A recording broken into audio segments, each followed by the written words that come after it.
you know, you've gone from being a comedian to recording artist. Right. Were you ever concerned that people wouldn't take you seriously?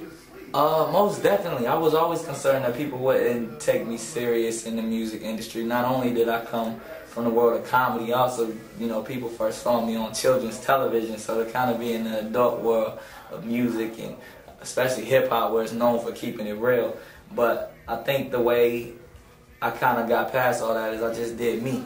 You know what I mean? I wasn't trying to be nothing that I wasn't. I was having fun with the music, and even with my new album, it's just a reflection of my life. So it's accepted that way.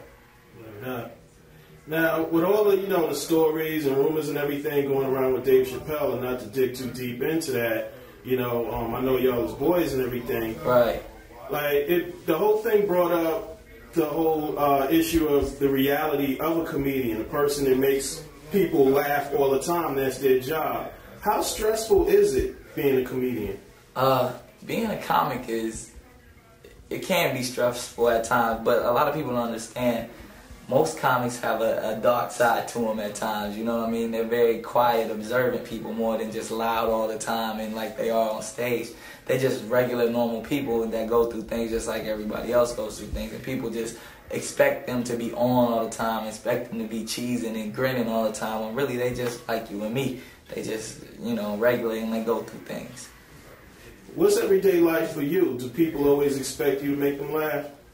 Yeah, you know, I could be walking down the street and you'd be like, why you not smiling? I'm like, cause I don't know, I'm just walking down the street. But I try to maintain a positive vibe though, the majority of the time, because I am a free-going, you know, open-spirited type of person. So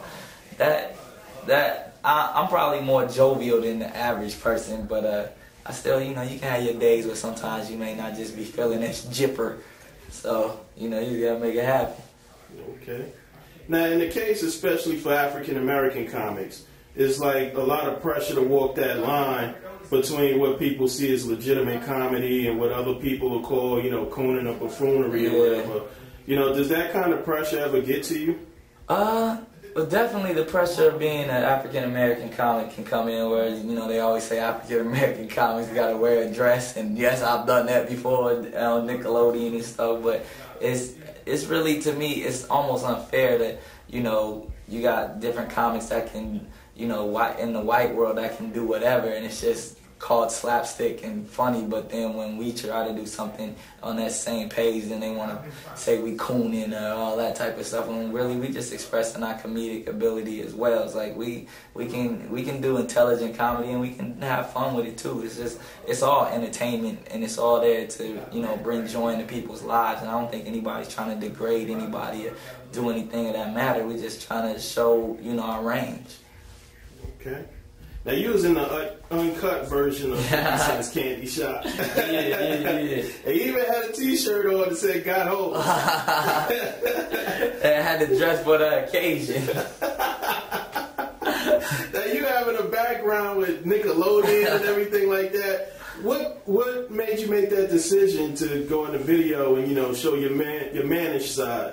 Realistically, it wasn't even a premeditated thought about going and do the 50 video or anything like that. It was me, and I'm 24, and yo, I heard 50 was doing this crazy video down the block. I'm gonna go. You know what I mean? I would do that whether I was on Nickelodeon or the Christian network or whatever network. I'm gonna go holler at my man 50 and see what it is, and you know, ain't nothing really wrong with that. And that's just, you know, more than trying to be a role model, I'm trying to be a real model, and I'm gonna do real stuff. You know what I mean? Like, and if you may not agree with everything I'm going to do, but overall I'm going to be a person that you can definitely look up to. So, you know, sometimes I get out there and I do what 24-year-olds do.